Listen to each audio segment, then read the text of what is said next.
আজকে দুটো বিষয় রাখবো এই ভিডিওতে। প্রথমটা হলো এই বছর এসএলএসটি কত মার্কসের হতে পারে, 55 আর 90, এই নিয়ে আমি একটু পরে বলছি। তার আগে বলে রাখি, আগামীকাল আগামীকাল 17 তারিখ, 17 এপ্রিল, যে সমস্ত টিচাররা চাকরি হারিয়েছেন তাদের কেসটি আবার সুপ্রিম কোর্টে উঠেছে। রাজ্য সরকার অ্যাপিল করেছিল এবং সেই অ্যাপিলে ছাড়া দিয়ে সুপ্রিম কোর্টের চিফ জাস্টিস তিনি আবার তিনি একবার বসবেন, আবার তিনি ভাববেন, চিন্তা ভাবনা করবেন সত্যি হয়তো যে সমস্ত টিচাররা চাকরি হারিয়েছেন এদেরকে যদি আবার কিছু একটা করা যদি যায়, হয়তো যদি এদেরকে আবার স্কুলে পাঠানো যায়। কারণ প্রায় 11% আমাদের পশ্চিমবঙ্গের 11% টিচার যদি বসে যায় তাহলে অনেক কিন্তু পড়াশোনাতে ক্ষতি হবে। এক্ষেত্রে টিচার এমনিতে নেই, তারপর আবার যদি তারা যদি বসে বসে যায় তাহলে কিন্তু খুব ক্ষতি হবে। সেই ক্ষতির কথা চিন্তা করেই কিন্তু আগামীকাল চিফ জাস্টিস আবার বসছেন। আমি ঈশ্বর প্রার্থনা করব যাতে প্রত্যেকে যেন নিজের চাকরি আবার ফিরে পায়।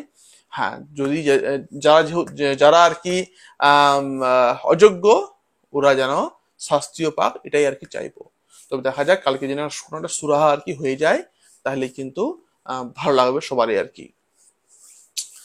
এবারে মূল কথা হলো যে কত নাম্বার হতে পারে এই বছর এসএলএসটি, 55 না 90? দেখো, যখন 2016 সালে যখন এসএলএসটি হয়েছিল, লাস্ট এসএলএসটি আমাদের 2016 সালে যেটা হয়েছিল আমাদের, তখন কিন্তু সেটা কিন্তু হয়েছিল 55 মার্কসের। সবাই 55 মার্কসের এক্সাম দিয়েছিল এবং তারা ক্র্যাক করে এবং তারা জবটা আর কি পায়। কিন্তু সদ্য যে নেওয়া হলো মাদ্রাসা এক্সাম, সেখানে কিন্তু 90 মার্কসের হয়েছিল। তাহলে এবার মূল প্রশ্নটা হলো এখানে যে কত নাম্বারে হতে পারে এই বছরের এসএসসি পরীক্ষাটা, যেখানে সবাই যোগ্য, সবাই দিতে পারবে, সবাইকে ওপেন টু অল করে দেওয়া হবে। পরীক্ষা দিতেই হবে, সে ফ্রেশার্স হোক আর সে চাকরি যারা হারিয়েছে প্রত্যেককে কিন্তু পরীক্ষা দিতেই হবে। পরীক্ষায়, কারণ সুপ্রিম কোর্ট নিজের জাজমেন্ট করে দিয়েছে, সেই জাজমেন্ট তো আর ফিরিয়ে আনতে পারবে না যে ভাই আমি জাজমেন্ট ক্যান্সেল করলাম, সব আমার ভুল হয়েছে, আমি ক্ষমা করে দেন। তা হবে না। হয়তো সাময়িক তাদেরকে রিলিফ দেওয়া হবে কোনো কাজে, কিন্তু পরীক্ষা দিতেই হবে, রি এক্সাম হবে, পাস করে দেখাও, দেন তোমাদের কিন্তু চাকরি বাকরি, তোমাদের কিন্তু নতুন, তোমাদেরকে জব দেওয়া হবে, নতুন পোস্টিং আরো হবে, সবকিছু নতুন হবে আর কি। নিউ নিউ রিক্রুটমেন্ট হবে, ক্লিয়ার, নিউ সিলেকশন প্রসেস হবে। অতএব এই বছর কোন পরীক্ষাটা হতে পারে? দেখো, যেহেতু নতুন একটা রিক্রুটমেন্ট, নতুন সিলেকশন প্রসেস, তাহলে আমাদের কমিশন চাইলে এটাকে কিন্তু 90 মার্কস করতে পারে। 90 মার্কস করাটাই স্বাভাবিক, কারণ এত এত ছেলে মেয়ে রয়েছে সেখানে। 8 বছর ধরে আমাদের শিক্ষিত বেকার যুবক যুবতী যাদেরকে বেকার তকমা দেওয়া হয়েছে, কিন্তু সত্যি তারা বেকার না, এই সরকারের চক্রান্ত তারা আজকে কিন্তু চাকরি বাকরি পায়নি।